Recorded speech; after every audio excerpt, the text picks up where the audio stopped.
Ito guys, grapes ng dagat. Kit ng grapes ka na.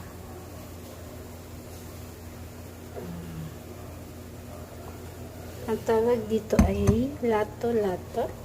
Dito sure ha, ang lato-lato. Alamang dagat yan guys. Igasan natin. Ginagawa ko siya ng tubig na mainit. First time ko kasi gagawin ito. Dito ko siya ilalagay.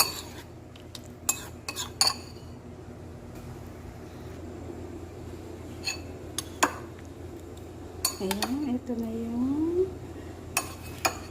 laman dagat.